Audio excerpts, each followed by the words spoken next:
ನಿಯಮಿತ ಸ್ತನ ಪರೀಕ್ಷೆಯಿಂದ ಸ್ತನ ಕ್ಯಾನ್ಸರ್ ಅನ್ನು ತಡೆಯಿರಿ. ಆರಂಭಿಕ ಹಂತದಲ್ಲಿ ಪತ್ತೆ ಹಚ್ಚಿದ್ರೆ ಕ್ಯಾನ್ಸರ್ ಅನ್ನು ಗುಣಪಡಿಸುವ ಸಾಧ್ಯತೆ ಹೆಚ್ಚು. ಸ್ತನ ಕ್ಯಾನ್ಸರ್ನ ಆರಂಭಿಕ ಪತ್ತೆಗಾಗಿ ಸ್ಕ್ಯಾನ್ ಮಾಡಿಸಿಕೊಳ್ಳಿ. ಸಂಪರ್ಕಿಸಿ ನಂಜಪ್ಪ ಆಸ್ಪತ್ರೆ, ಕುವೆಂಪು ರಸ್ತೆ, ಶಿವಮೊಗ್ಗ.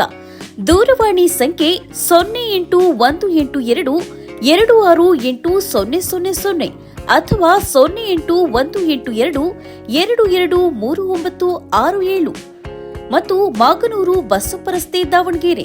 ಸಂಪರ್ಕಿಸಿ 0812260111 ಅಥವಾ 081922603333.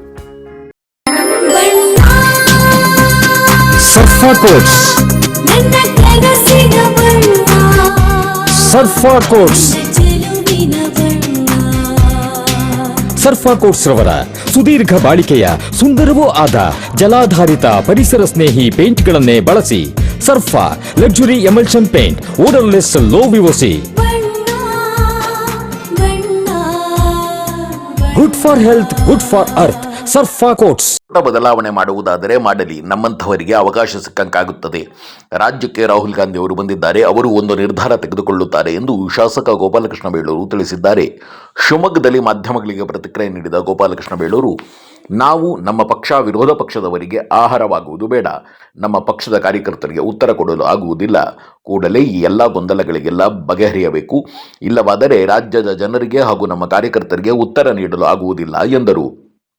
ನಾನು ಸಹ ಎಲ್ಲರನ್ನು ಭೇಟಿ ಮಾಡಿ ಅವರ ಕೈ ಕಾಲು ಹಿಡಿದಿದ್ದೇನೆ. ಪದೇ ಪದೇ ಅದನ್ನೇ ಮಾಡಲು ಆಗುವುದಿಲ್ಲ. ಹೈಕಮಾಂಡ್ ಆದಷ್ಟು ಬೇಗ ಈ ಎಲ್ಲ ಗೊಂದಲಗಳಿಗೆ ತೆರೆ ಎಳೆಯಬೇಕು ಎಂದು ಶಾಸಕ ಗೋಪಾಲಕೃಷ್ಣ ಬೇಳೂರು ಒತ್ತಾಯಿಸಿದ್ದಾರೆ.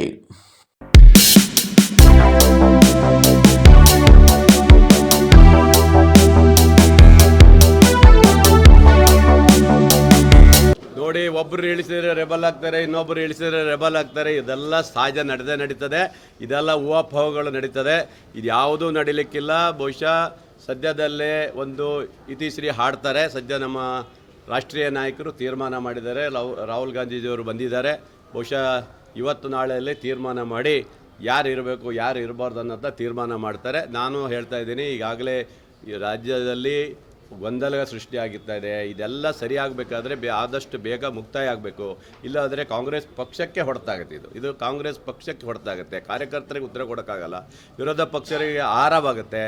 ಆದ್ದರಿಂದ ಆದಷ್ಟು ಬೇಗ ಇತಿಶ್ರೀ ಹಾಡಬೇಕು ಅನ್ನೋದು ನಮ್ಮೆಲ್ಲರ ಉದ್ದೇಶ. ಆಗಬೇಕು. ಯಾಕೆ ಮಾಡಲ್ಲ? ಯಾಕೆ ಇದು ಮಾಡ್ತೀರಿ ಅಲ್ವಾ? ನಿಮ್ಮ ಯಾವುದೋ ಗೊಂದಲಕ್ಕೋಸ್ಕರ ಪಾಪ ಯಾರೋ ಮಂತ್ರಿಗೆ ಆಗಬೇಕು ಅನ್ನೋ ಕನಸು ಕಾಣುವಂಥ ನನ್ನಂಥವರಿಗೆ ಒಂದು ಸ್ವಲ್ಪ ಅವಕಾಶ ಯಾರು ಸಿಗುತ್ತೆ. ಅದನ್ನ ಯಾಕೆ ನೀವು ಹಾಳು ಮಾಡ್ತೀರಿ? ಅದನ್ನು ಅವಕಾಶ ಮಾಡಿಕೊಡ್ರಿ ಅಂತ ಹೇಳ್ಬೋದು. ಎರಡೂ ಆಗಲಿ. ಏನಾಗಬೇಕು ನಂಗೆ ಗೊತ್ತಿಲ್ಲ. ಯಾರು ಮಾಡ್ತಾರೆ ಮಾಡಲಿ, ಅವ್ರು ನಾವೇ ಬೇಡ ಅನ್ನೋದಲ್ಲ. ಈಗ ಹೈಕಮಾಂಡ್ ಯಾರು ತೀರ್ಮಾನ ಮಾಡ್ತಾರೆ, ನೀವು ತೀರ್ಮಾನ ಮಾಡಿ ಆದಷ್ಟು ಬೇಗ ಮುಗಿಸಿ. ಮಾಡ್ತಿರೋ ಇಲ್ಲ, ಕಟ್ಟಾಗಿ ಒಂದು ಖಡಕ್ಕಾಗಿ ಒಂದು ಡಿಸಿಷನ್ ಕೊಡಿ. ಇಲ್ಲ ಅಂದರೆ ಪಕ್ಷಕ್ಕೆ ನಷ್ಟ ಆಗುತ್ತೆ, ಕಾರ್ಯಕರ್ತರಿಗೆ ನಷ್ಟ ಆಗುತ್ತೆ. ವಿರೋಧ ಪಕ್ಷದವ್ರು ಬಾಯಿ ಕಳ್ಕೊ ಕೂತಿದ್ದಾರೆ. ಏನಾದ್ರು ಒಂದು ಉತ್ತರ ಕೊಡಬೇಕು, ಅವ್ರಿಗೆ ಬೇಕಾಗಿದೆ. ಅದರಿಂದ ಅವ್ರಿಗೆ ಆಹಾರ ಆಗೋದು ಬೇಡ. ಆದಷ್ಟು ಬೇಗ ಹೈಕಮಾಂಡು ನಿರ್ಧಾರ ಮಾಡಬೇಕಂತ ನಂದೊಂದು ವಾದ. ಯಾರು ಏನು ಲಾಬಿ ಮಾಡಬೇಕು? ಲಾಬಿ ಮಾಡೆಲ್ಲ ಆಗೋಗಿದೆ. ಇನ್ನೂ ಏನು ಮಾಡೋಕ್ಕಾಗಿದೆ? ಎಷ್ಟಂತ ಮಾಡೋದು? ಕೈಕಾಲು ಹಿಡಿದು ಸಾಕಾಗೋಗಿದೆ. ಇನ್ನೂ ಎಷ್ಟು ಕೈಕಾಲು ಹಿಡಿಯೋದು ನಾನು? ಹಾಗಾಗಿ ಆದಷ್ಟು ಮಾಡಿ ಬಂದಿದೆ. ಹಣೆ ಬರ ದೇವರ ಆಶೀರ್ವಾದ ಇದ್ದರೆ ಖಂಡಿತ ಆಗುತ್ತೆ ಅಷ್ಟೇ. ಅದ್ರ ಬಗ್ಗೆ ನಾನು ತಲೆ ಕೆಡ್ಸ್ಕೊಳ್ಳೋಕೆ ಹೋಗೋದಿಲ್ಲ. ನಾನೊಬ್ಬ ನಿಷ್ಠಾವಂತ ಕಾಂಗ್ರೆಸ್ ಕಾರ್ಯಕರ್ತ ಆಗಿ, ಕಾಂಗ್ರೆಸ್ MLA ಆಗಿ ಹೇಳಿದ್ದೀನಿ. ಇರುತ್ತೆ ಇವೆಲ್ಲ ಗೊಂದಲಗಳು ಸೃಷ್ಟಿ ಆಗೋದು ಬೇಡ ಅಂತ ನಾನು ಅದಕ್ಕೆ ಹೇಳ್ತಾ ಇದ್ದೇನೆ. ನಾನು ರಾಷ್ಟ್ರೀಯ ನಾಯಕರಿಗೆ ಕೈ ಮುಗಿದು ಕೇಳೋದು ಇಷ್ಟೇ, ಸ್ವಾಮಿ ಆದಷ್ಟು ಬೇಗ ಈ ಗೊಂದಲವನ್ನು ಬಗೆಹರಿಸಿ, ಇಲ್ಲ ಅಂದರೆ ಪಕ್ಷಕ್ಕೆ ಹಾನಿ ಆಗುತ್ತೆ ಅನ್ನೋದು ಮಾತನ್ನು ಇವತ್ತು ನಾನು ಹೇಳ್ತಾ ಇದ್ದೀನಿ. ಪಾಪ ಎಲ್ಲರೂ ಒಳ್ಳೆಯ ರೀತಿಯಲ್ಲಿ ಹೇಳಿದ್ದಾರೆ. ಗೋಪಾಲಕೃಷ್ಣ ನಿಂಗೊಂದು ಅವಕಾಶ ಕೊಡಬೇಕಂತೆಲ್ಲ ಹೇಳಿದ್ದಾರೆ. ಪಾಪ ಅದು ನನ್ನ ಬಗ್ಗೆ ಎಲ್ಲ ಮಂತ್ರಿಗಳಿಗೆ ಭಾಳ ಇಷ್ಟ, ನಮ್ಮ ಮುಖ್ಯಮಂತ್ರಿಗಳಿಗೂ ಇಷ್ಟ, ಉಪಮುಖ್ಯಮಂತ್ರಿಗಳಿಗೂ ಇಷ್ಟ, ಎಲ್ಲರಿಗೂ ಇಷ್ಟಪ್ಪ. ಹೇಳ್ಯಾರ. ಆಮೇಲೆ ಏನೋ ನನಗೆ ಗೊತ್ತಿಲ್ಲ, ಒಟ್ಟು ಹೇಳಿದ್ದಾರೆ. ಮತ್ತೆ ಮೊದಲನೇರೇ ಹೇಳಿರ್ಬೇಕಾದ್ರೆ ಇನ್ನೇನು ಬೇಕು ಹೇಳ್ರಿ? ಅವರೇ ಹೇಳಿದ್ದಾರೆ. ಕೇಳೋದೇನು ತಪ್ಪಿದೆ? ಪಾಪ ಅವ್ರಿಗೆ ಕೊಡಲಿ ಬಿಡಿ ಅಂತ ಹೇಳಿದಾಗ. ಹಾಗಾಗಿ ಮನಸ್ಸು ಇಚ್ಛೆ ಬರಬೇಕು. ಅವ್ರಿಗೆ ಎಲ್ಲರಿಗೂ ಮನಸ್ಸು ಇಚ್ಛೆಯಿಂದ ಬಂದರೆ ಮಾತ್ರ ಸಾಧ್ಯ ಆಗುತ್ತೆ. ಹಾಗಾಗಿ ಗೊಂದಲನ ಸೃಷ್ಟಿ ಆಗ್ತಾಯಿದೆ. ದಯವಿಟ್ಟು ರಾಜ್ಯದ ನಾಯಕರುಗಳು ಹೇಳೋದಿಷ್ಟೇ, ಆದಷ್ಟು ಬೇಗ ಪರಿಹಾರ ಆಗದೆ ಹೋದರೆ ಪಕ್ಷಕ್ಕೆ ನಷ್ಟ ಆಗುತ್ತೆ ಅಂತ ಮಾತಾಡೋದು.